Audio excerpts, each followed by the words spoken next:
Are you an HR department of one, trying to figure out how to balance task and strategy while keeping up with changes in regulatory compliance? Do you need a fresh outlook on old topics? Then stop what you're doing, grab your coffee, and get ready to recharge. If you have people, you have problems to solve and things to do. Your host is Brenda Neckvattle, a 20-year human resource professional, ready to explore the HR industry with veterans of business and life with fresh eyes and new ideas. Learn about the rapidly evolving changes in employment law around the country, as well as new tactics to deploy and build engagement in your workforce. If you're looking to implement new practices to make your job easier in HR, then this podcast is for you.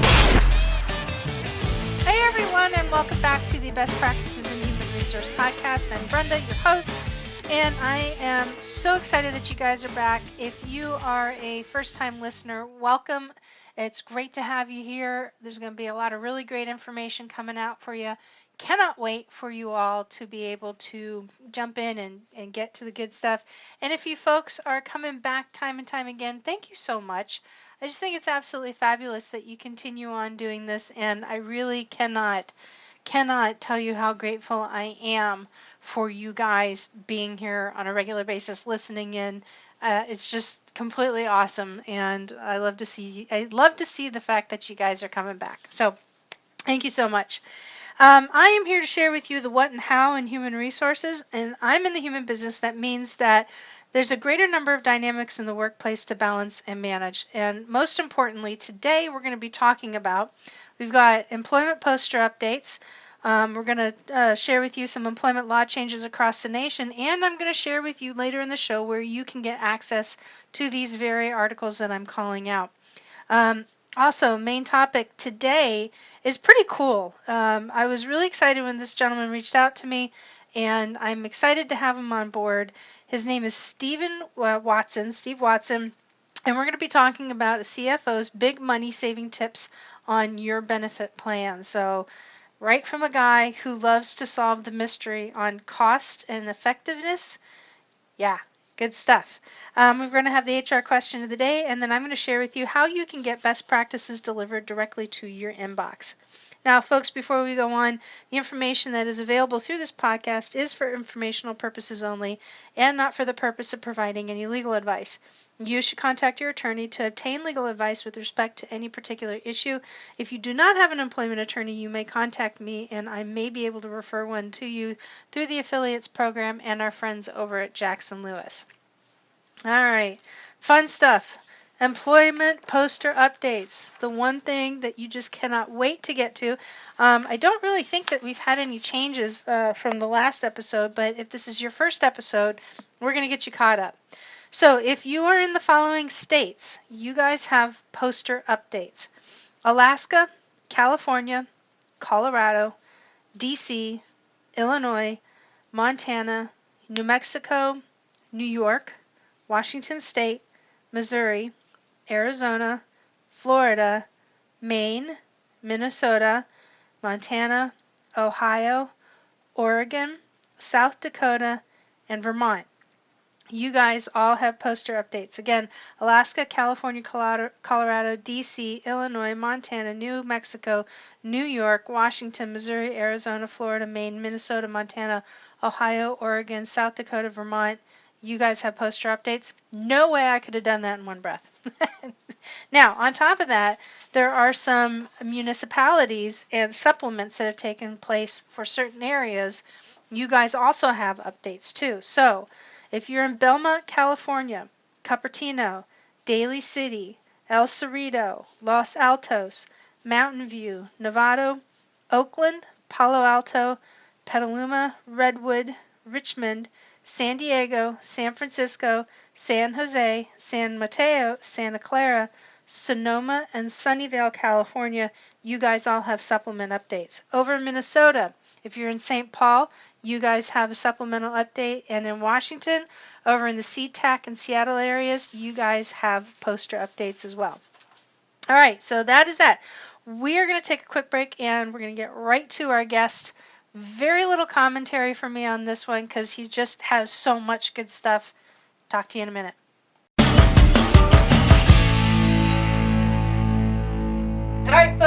we are here today. I got an awesome guest. His name is Steve Watson. He is from a company called Trend Breakers, and he is also a CFO who has done a lot of work with, he's just like a genius and a mastermind when it comes to the financial analysis and aspect of looking at insurance benefit plans, because, you know, we all love to do that. And really how a company can invest in the time and the effort and different angles to really save on their costs. So welcome. How are you? I'm super excited to be here. Super impressed with what you've been doing with your podcast and your community, and glad to be able to help out. Thank you very much. I appreciate that. So yeah, I'm pretty excited to have you here. This is, you know, typically the start of a new benefits year for a lot of people, so timing is appropriate. You know, we've had a broker on the show just to kind of give some best tips and practices. So this is exciting to take it one level deeper, and we're already talking about bringing you back in for another show, but we'll get into that another time. Okay. So yeah, so we haven't scared you off yet. It's been like the first a minute and a half. Yeah. So we're doing good so far. Yeah. Sweet. So can you tell us a little bit about you? So my background is I am a CFO of the company in Arizona. We have about 500 employees, and about a year into my tenure, the HR director quit, and they said, you know, HR finance, that's, you know, about the same thing. So they gave me the HR department. I'm like, I don't know in what world that's the same thing, but here I was. I'm a person that once you give me an area, I like to learn as much as I can. And so I started attending all the SHRM conferences. I went and got licensed. I'm a SHRM SCP. Also my CPA, and I've been dealing in those two worlds for the last 10 years, and it was supposed to be on an interim basis, but, you know, again, 10 years later, I'm still kind of overseeing both worlds. Right. And what I saw over those 10 years is there's so much similarities between finance and HR. We just end up tackling things using different tools. So if there's a problem in the company, finance people usually tackle it through spreadsheets and analytical tools, and people in HR usually tackle it through relationships and through communication and culture, but we're all trying to tackle the same issue. And where those cross the most, I see, is in benefits. And so I started diving more into benefits, and again, about 8 years ago, I had one year where I had a 30% increase in my benefits, and I was just shocked. I was just shocked that you could take, I mean, it was hundreds of thousands of dollars for the employer, it was hundreds of dollars per each employee for that year. And I just remember there had to be a better way. I mean, I knew how to negotiate the price of rent. I knew how to negotiate the price of cars, of salaries and stuff. But this world of benefits, how could I have something just out of the blue come and give me that big of an increase? And so it just sparked me on this journey to learn as much as I could. Eventually ended up forming Trend Breakers, kind of using the things that I had learned along the way, the things I was able to implement. We were able to save over $500,000 per year by implementing different things, and now I'm trying to help 1,000 employers do the same thing. So that's where Trend Breakers came to pass. Like, it's this community of employers helping each other. So I don't sell insurance. I'm not a broker. I am just an employer like you guys, just trying to do the best and share what I have with other people. You're just the man behind the curtain when it comes to numbers. Yeah, I love it. I can sit in spreadsheets all the day. You know, I know you do. I decorate our house. My wife always jokes about it. I decorate my house in Excel. I do everything in Excel, and yeah. So. I know, that's all right. It's your gig. I love it. It's great. I know. It's funny because I have my things where I get on my tangent. People are like, you are really passionate about this. And I'm like, yeah, I know. I need to shut up now, don't I? Like, well, my company, people come to me and say, okay, we want your HR hat. We don't want the finance hat. We want the HR hat, or vice versa. Or I need your crabby CFO hat because I'm going to go talk to this vendor. So I need that hat right now. That's interesting. You use, so this is really great. So let me ask you this question. So you wear three hats. You've got an HR hat, you've got the CFO hat, and then you've got the benefits hat. Right. Do you find? I mean, they are three different genres. Yes. Yeah. I mean, that's like learning how to you have English as your primary language and learning how to speak Japanese and Spanish at the same time. It's just there's three different languages in and of itself. I mean, how do you navigate that?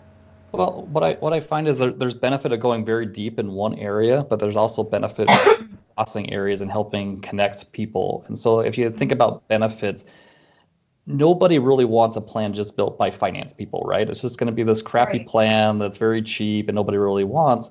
But let's be honest, nobody really wants a plan just built by HR because it'll have every bell and whistle in there to recruit and retain employees, and it'll be super expensive. And so we really, those two areas have to come together, right? To be able to manage the cost, the risk of the company, to be able to recruit and retain employees. And so I find a lot of value bridging those two gaps. And so I get asked to go to HR conferences and speak about finance. I get asked in finance how to understand HR. I go to brokers ask me to come speak at their conferences to understand how employers work. And so I love to just kind of stay in that world of connecting people and finding the value between them, because where I find how you can lower benefits is getting those three people, the broker, the CFO, and the HR professional all in the same room. If you get them all aligned, you can do powerful things. But if one or two of those people aren't aligned, it's going to be really hard to move the needle. Yeah, no, I would agree with you on that one. I mean, it's, when it comes to, looking at your benefits. So when you're sitting at the table with your broker and you get your, you get your renewal numbers, and it's complicated sometimes. I mean, it really, really is, especially if you don't really fully understand the financial impact behind it. I mean, everybody knows what happens. We all sit down and we get an increase.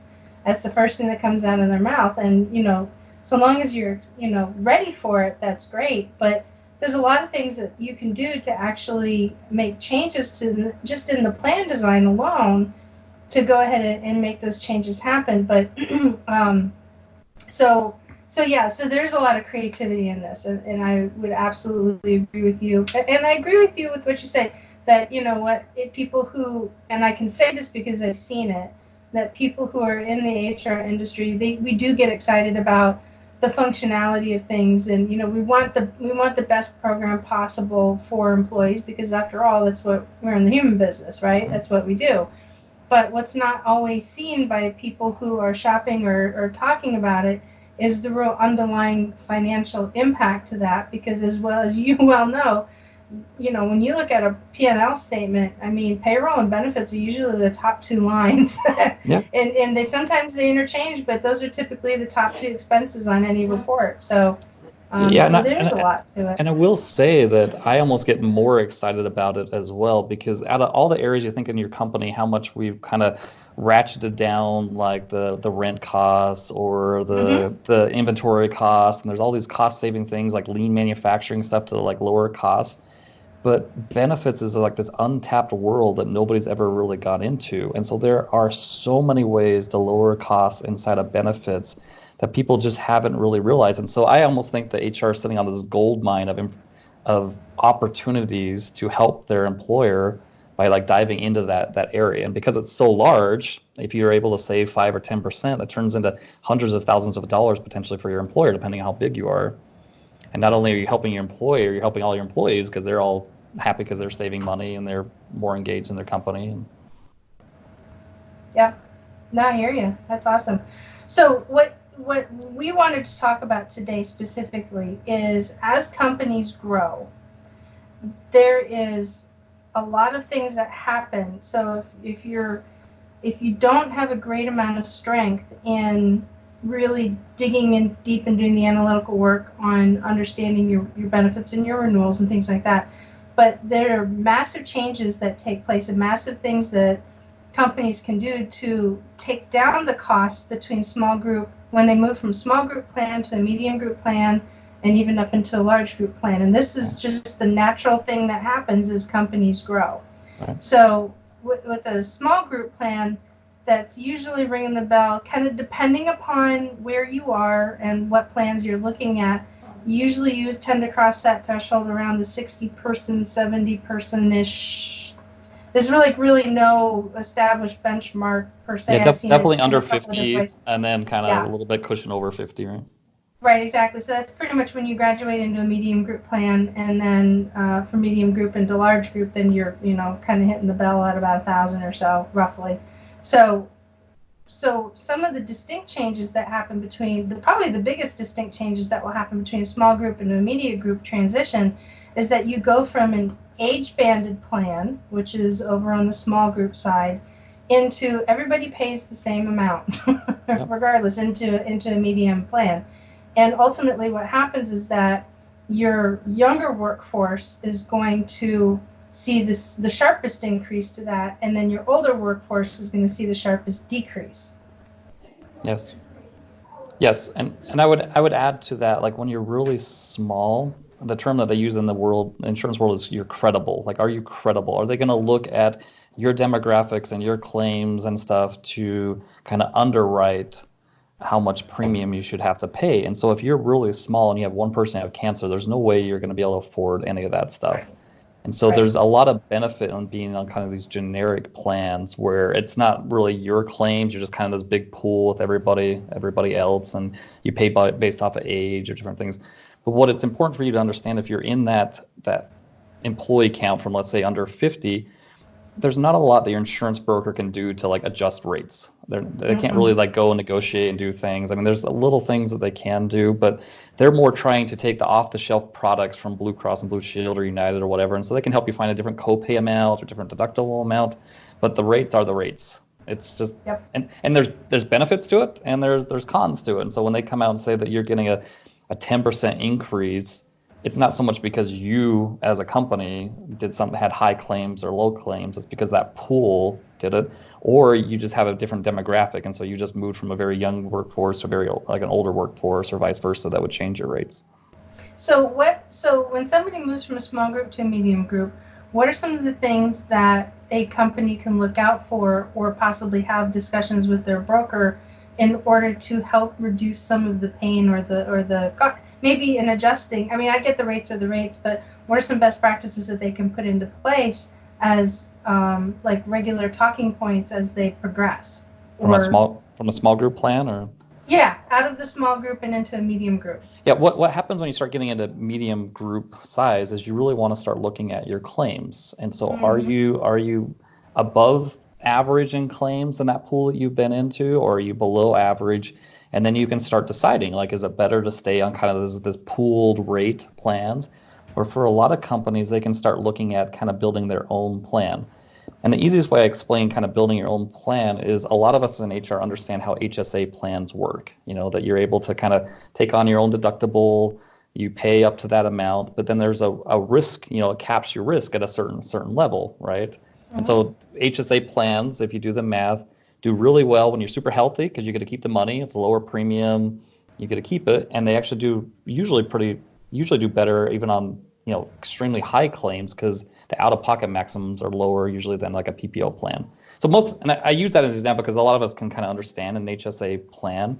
But then what I'm suggesting, or what I suggest people do, is look at that at an employer level. And so how do you build a plan where on the good years you get to keep the savings, and on the bad years you have a capped risk there? And so the next step that most companies take is moving into a level funded plan. And so a level funded plan is a plan that looks and acts just like your normal plan, but you're able to keep the gains during a good year. And so the insurance company actually reimburse you at the end of the year for, you know, if you were below a different threshold. And so it's a stepping stone in there. There's some cons to it. Like, a lot of times you have to stay with that company, so sometimes it's a hook to keep you to stay there. But you end up getting all your claims information because you know what they are, so it's really good to start seeing that information. You can benefit from getting those good years, you can get it, but you're on bad years, you're not worried about getting like a higher, you know, more than what you signed up for. So that's the first step. So as you start building up, that's what I would suggest to the companies. And if your broker's not bringing you level funded options, that's something I would definitely ask your broker, saying, look, I see all these standard Blue Cross, United Healthcare, Kaiser plans. Where are these level funded options I want to look at? So I want to take a quick step back, just actually two real quick points. So first off, if those of you who are solely operating a small group plan, and we're talking about how you look at your claims, when you're in small group, you don't have access to that. No. But when you go into the medium group, then you get claim information, or you should be getting claim information to analyze on a regular basis from your broker and from the carrier itself. But if you can take a further step back and help people understand, especially those who, I mean, a lot of the folks that listen to the show are individuals who are looking for information because they simply just don't know. Help them understand the pooled concept and building your own plan. You lightly touched on that. So the difference is like a pooled and build your own plan is what you're saying? Yeah. So help people understand. So probably say a little bit more eloquently than I can right now. Yeah, again, a pooled plan is It's kind of what we're all used to, right? Just a general plan, a general insurance plan where you agree at the beginning of the year. People call them fully insured plans. I call them prepaid plans because you basically agree on a certain rate for the whole year and you kind of prepay that amount, whether you have good high claims or low claims or whatever the claims are, and then you just readjust that amount every year based off of kind of the forecast into the new year. So that's the pooled claims. That's how most small group plans work, and as people grow, sometimes they stay on those type of plans. When you start moving into what people will I call them pay-as-you-go plans. I think it kind of intellectually makes more sense. People call them self-funded plans, unbundled plans, level-funded plans. There are all these type of plans where you start paying the claims yourself up to a certain level. And so again, I kind of use the example in HSA plan. So you start paying the claims for your employees. Now, it's not you cutting the bill directly to Dr. John Smith. It's run through the insurance company. So, for example, Yeah. Blue Cross and Blue Shield would administer those claims for you, and they would just send you a bill at the end of the month. And instead of that bill being exactly the same every month, it would go up and down based off of your claims history. And so you could have a month at 0, you could have a month at 100,000 or however big your company is, and it would cap out at a certain amount wherever you buy an insurance policy called a stop loss policy to kind of limit that risk. Right. Thank you. So we'll go back to talking about the claims analysis piece of this. So when you're in that next level, that medium and large, when you look at your claims analysis, what you won't find the individual's name associated with the claim.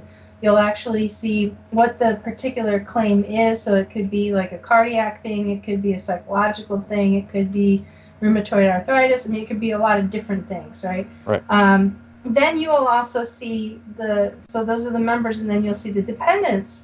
You'll see an analysis of theirs as well. So, I've seen data when I've reviewed, this type of information with people. I've seen things on, schizophrenia all the way to ingesting. I want to say this right because I knew exactly what it was when I saw it. It was ingesting a toxic substance, which told me that it was probably a Tide Pod case. Somebody ate a Tide Pod, and that's how it was classified. I know, Yeah. right? So I still, for the life of me, cannot figure out that little trend, but that's okay. So what it does is it jacks your health insurance costs up, plus it scares the pants off of everybody and makes everyone real sick. So don't do that. That's bad. But so when you're looking at the analysis, you're actually getting this information. It also includes your claims. What are your high claims on, like your pharmacy? On your you get them you should be getting them for your vision and dental if those are synced together under the same carrier. So there's a lot of really great information. Really good data and Yeah. stuff that and you have to be honest, like carriers a lot of times don't want to release this data to you. I mean, if you have super high claims, yeah, they're going to be sending it to you. Look at how much money we're losing to you. You're going to see all this stuff. But if you're like most of us, that usually your claims aren't that bad, a lot of times you really have to ask for it. Sometimes you're going to have to push your broker to get to it. If you're over between 50 to 100, depending on your state and different areas, it's kind of a gray area whether or not you can get it. If you're 100 plus, you should be getting that claims information regularly. I would say monthly, if not quarterly. And yes, you're not going to see there's debates. People fight over whether or not you should see their names or not see their names. I personally don't want to see their names because it just creates a bunch of HR issues. I would agree. You don't want to have to worry about it. But what it will show you is start showing you kind of what is it that in your demographics that you need to worry about it. Are you having a lot of pregnancies? Is it pharmacy? Is it specialty? Is it facilities or different things? And then you can start targeting those areas. Yeah. So, it's funny because when you've got a company where you pretty much know who your employees are in the small and medium realm, you've got that one employee that develops cancer, or you get that one employee who has a heart attack. I mean, you're going to know we know who they are. Yeah, you're going to know. We say we don't know, but we know That's because right, we're yeah. filling their leave requests and their FMLA leave requests. And they're not around for a while. And Now, I will say there is some value to knowing in that when you go talk to the insurance company, you can say, look, John Smith doesn't work here anymore. John Smith is perfectly fine. He's back to work anymore. There's not this risk like moving forward with them that when you don't know that, you don't know if they're going to be this ongoing claim forever. And so I have, used or kind of know situations where I'll go back to the carrier to kind of help them understand the story. And so as they underwrite my plan, you can kind of use. Yeah, Now, absolutely. And like this person, like they moved over to Medicaid. They're no longer covered under the plan. Exactly. They're Medicaid eligible, and they moved over because it was more cost effective for them and their family.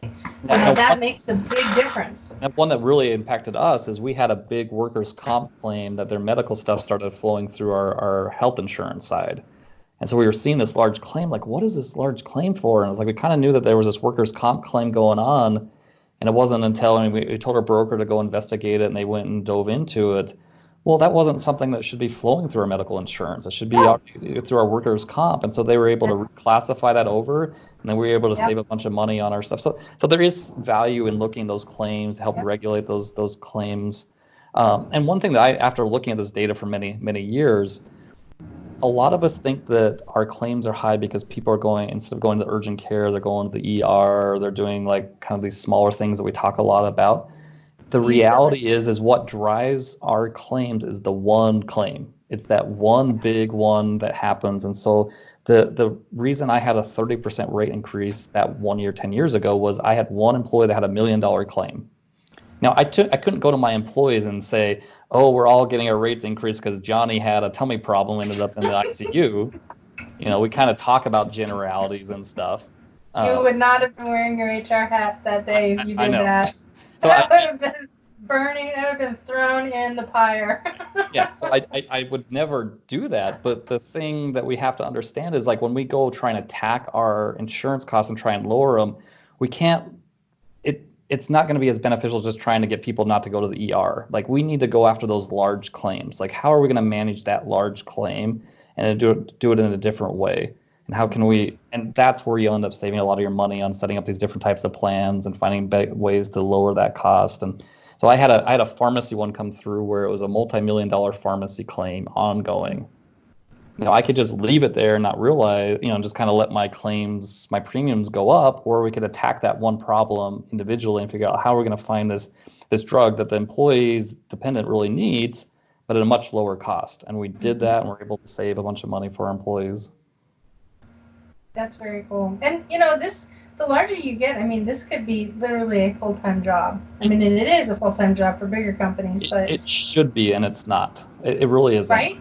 And when we talk bigger companies, so again, I have 400 employees on my plan. My plan is $3 to $4 million.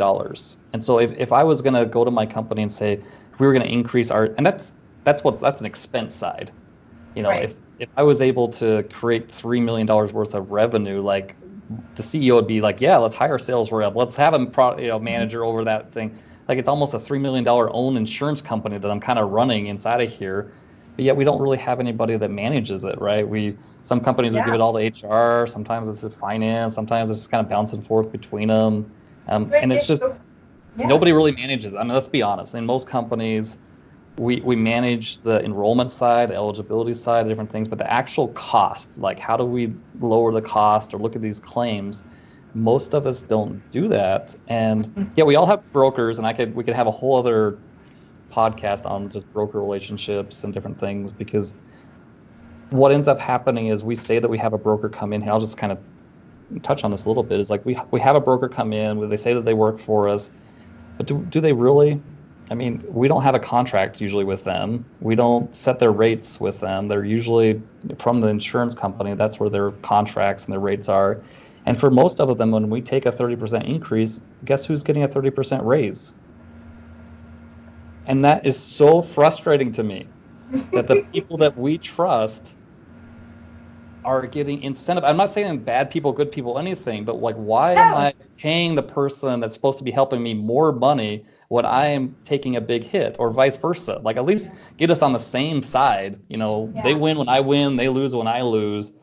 And it just creates all these other incentives. And I could go off for a long time. I know, that's like a whole other show right in itself. It really is, and it's really something that we don't talk that much about, because they get paid commissions and bonuses and overrides and revenue sharing and all this stuff that influences the plans that you're getting presented that we don't realize until you dive into that. But yeah, I'll I'll stop geeking out on that. And in all fairness, I mean, you can't avoid working with a broker because that's the name of the game, and not all brokers are in for themselves. But, there's a lot of brokers out there that, and I've seen them and I've worked with them with some of my clients that take kind of like a laissez-faire approach to helping you manage your benefits, especially when you're small, because one, that's not their field of specialty, is to really help you figure that out. Although there's a lot of people that just don't invest that they don't go as deep to say, how can I help my clients so that I can continue to build that long-term relationship? I mean, they're sales. Let's face it. Yeah, and I mean, just the other fact of, like, again, if you just compare it to, like, let's just say we're outsourcing this plan to our broker. Like, that's kind of what we're doing, right? We're outsourcing part of this work to them. And let's say you had a manufacturing foreman or even like a sales rep. Let's say that the number is getting worse every year. So every year sales are going down 10%. Next year it's 5%. Next year it's 6%. It goes down. Like, how long are they going to be around? Or a project manager their costs are going up every year. But there's just no accountability in this world about our costs for insurance. And I'm not just pointing it towards them. Like, me as the CFO, like, nobody's going to, like, when do I get fired because I'm not controlling this cost? Or when does somebody in HR, when does the broker? And so the three of us really have to come together and be held a little bit accountable to this area, that we're just letting it kind of every year just do whatever by the winds, how the wind blows. And there's a lot of that out there. I mean, I've even discovered it myself. Way too much. Yeah, and I've terminated a few brokers in the past because of,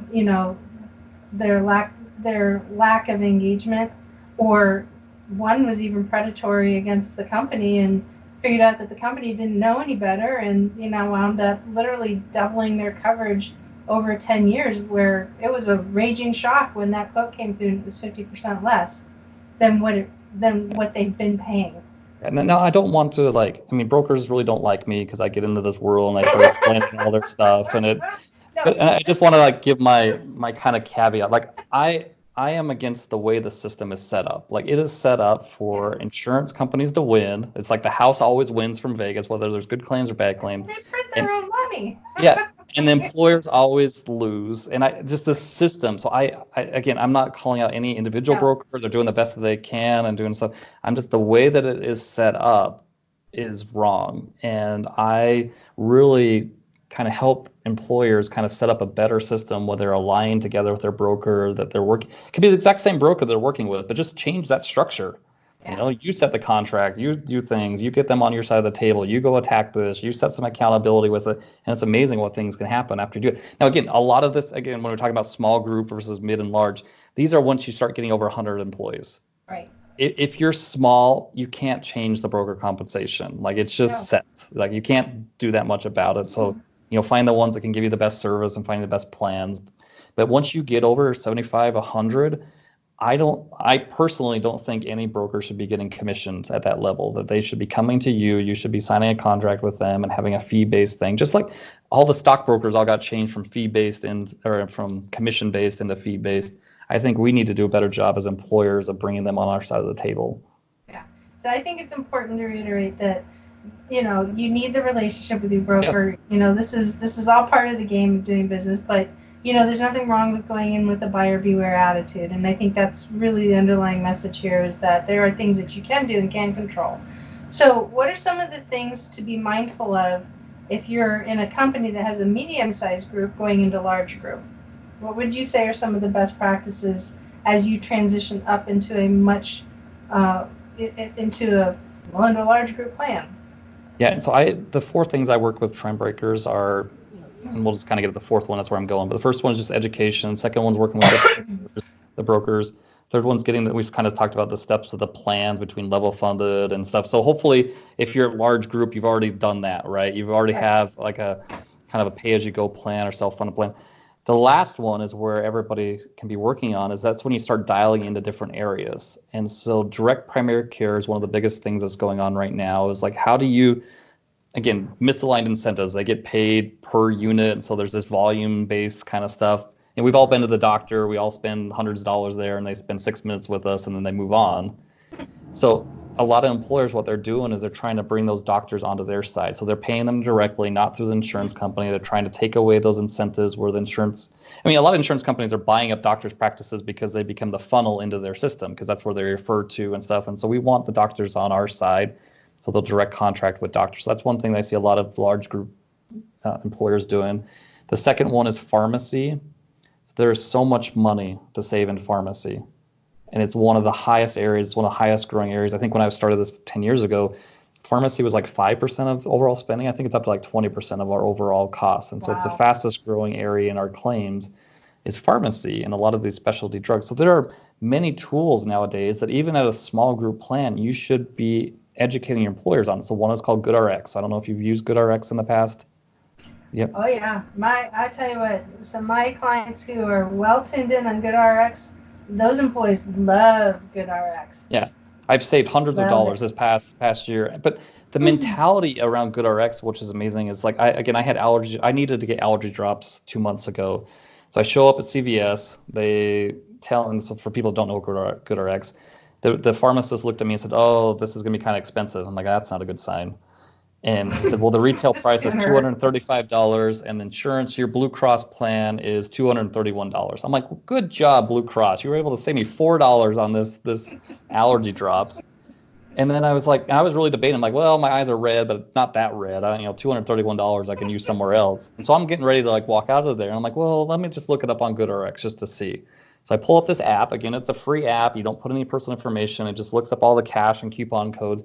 At that same exact pharmacy, for the same prescription, it was $75. It was $150 cheaper. And then GoodRx would show you within a 10-mile radius. So if I drove 3 miles to the local grocery store, it was $20. Wow. So I've gone from $230 of a prescription I wasn't going to get to $20 that I went and got the treatment that my eyes needed. But the mentality is like a lot of us think that all prescriptions cost the same thing. Like we just don't realize that there's a variety of them. And then the second thing is that our insurance company actually has the best rates, and it's not true.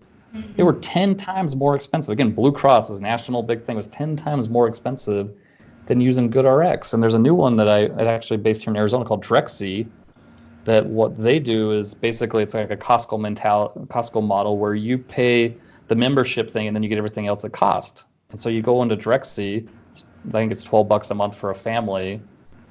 It's like cheaper than GoodRx too. And I'm like, there's all this, again. And I'm sorry because I like passion comes up. I'm like, where in the world did that $200 go? If it only costs $20, but whatever, I'll stop. No, don't stop. That's why you're on a podcast show. Yeah, so what do employers? Did you at least take your wife out to dinner afterwards and you saved $210? So what employers really? Yes, I need to do that. Good man. You better. What employers need to realize is that that's one scenario for one employee during the whole year. Now take that and maximize it across 1,000 employees over 1,000 different transactions. There is so much money there to save. You just have to do it in a different way. And so all of us that are sitting there negotiating these plans, you have to realize, and it can make you really mad, like I'm kind of frustrated now, or really excited. There's so many ways to save money. Mm-hmm. I'll give you one more example about pharmacy. It's just happening to me right now. So 2 years ago, the insurance company asked me, said, can we keep the rebates? If we get, as an insurance company, if we get to keep the rebates, then we'll give you an admin credit. We'll make your premium cheaper. And it was like $24,000. I'm like, well, what's the rebates going to be? It's like, well, I don't know. It's like whatever it's gonna be. And so I had to make a choice. Is it better to take the discount that I know about for $24,000 or roll the dice and get the rebates? And so I decided to roll the dice. I went all of 2018. They wouldn't tell me how much the rebates were. Got all the way through 2019. I'm at the end of 2019. I'm like, where are my rebates? So they finally came to me and said, okay, we've processed them. The amount was $106,000. It was 4 times more the amount of the app was the amount of the rebates. And I was just like, they had to know that. And the fact that they would just offer me like this small amount, and they came around the next year and said, okay, well, instead of like that way, now we'll give you $25 per employee. It's a $100,000 credit. I'm like, screw you. I'm not like, you give me the rate. But What's fascinating to me is the overall amount. So I just asked my broker today. I'm like, well, how much for that year was our overall pharmacy? And it was like $560,000. So 20% of that total pharmacy spend for that year was just caught up in rebates. Like there Wow. is so much money flowing back and forth between carriers and pharmaceutical companies and stuff that we just end up footing the bill for. And Yeah, it so, leaves money on the table. and that's our money, right? We're the ones Right, signing exactly. the checks and doing it. And the sad part is most employees end up, they don't care because they don't have to, because they have a copay that's $10 or whatever. They don't have to worry about it. And so whether it's $7,000 or $70, like I pay my $10 and I don't care. And it just flows to us and it just gets put in this black box of a premium. And then we just take a 10% increase next year and we just sign the check and move on, or we lower it down to 5%, think we did a good job and move on. It's yeah. So there are many ways. That's where I would go if I'm in a large group. I would start working on pharmacy as my major topic. I'd start looking at direct contracting with major healthcare systems or doctors' offices, and I'd start there with those two. That's awesome. When you shut me up on my own show, that means that you got good stuff, and I don't want to interrupt it. I did a show a while ago with a gentleman. His name is Eli St. Julian. He's an awesome guy, and he does. His company is called Outsolve, and they do affirmative action planning. They do the EEO1, Vets 4212, all that good stuff. High focus concentration on government contracting. And it was funny because at the end of the show, he says, "I've never heard you not talk." And I'm like, "Because it was good information." He says, "And you talk nonstop." I'm like, "I know." So I think you're the second one that's done it. So congratulations. Well, the problem is like getting me to shut up because I get going on this No, freight train. You're not gonna get me to stop. So. that's why you're here. I want you to be a freight train on the Okay, show. It's good information. That's why people are listening.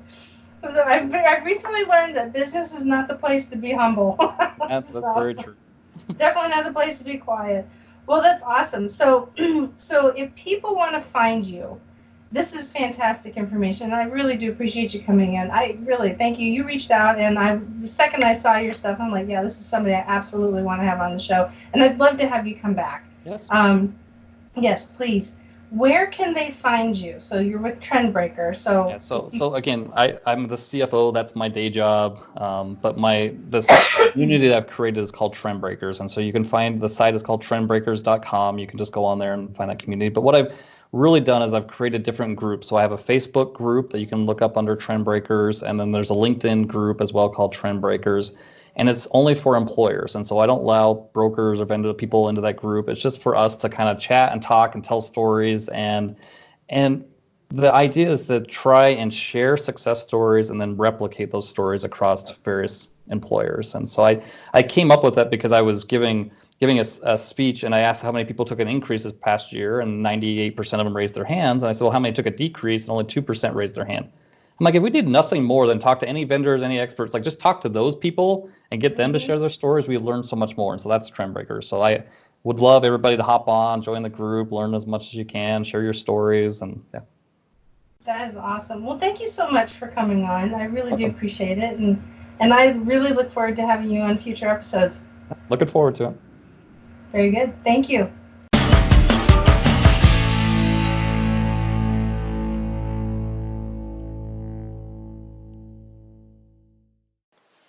Today, I'd like to give a shout out to Rob. Dude, thank you so much for reaching out to me. Congratulations on starting on your new job. I think that's awesome. You're absolutely going to crush it, my friend. I think it's great. All right, so the HR question of the day. You guys can submit your questions on the bestpractices.work website by clicking on the podcast link from the menu, and down towards the bottom of the podcast page is a submission form where you can post your question, which I may read and answer on an upcoming episode.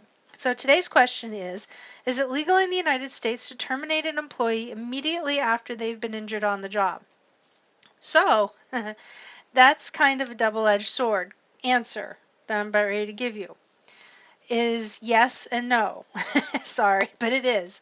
So if you have an employee that has been injured due to what is defined as an unsafe act, in other words, it is a knowing, deliberate, unsafe act in the workplace, Yes, there's a caveat, which is a but, and that is you want to make sure that you work through your employment attorney to create the appropriate legal strategy to making that happen.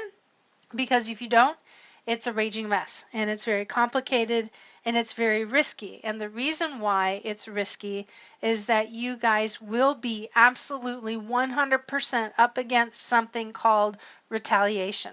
And unless you have a bona fide case and a solid position to where you can prove that the employee engaged in an unsafe act, then yes, you could consider separating from that employee. First off, you're going to own the injury for the rest of the person's life, okay? Especially if it's processed through the workers' comp claim process, and that's very important that you guys do that. Let the process do what it's supposed to do, okay? But as far as separation goes, yes, you can. Now, if it is just an opinion that this person has done something and they got hurt because they were just negligent, that's a no, okay? Negligent isn't necessarily the same thing as a bona fide unsafe work act, okay?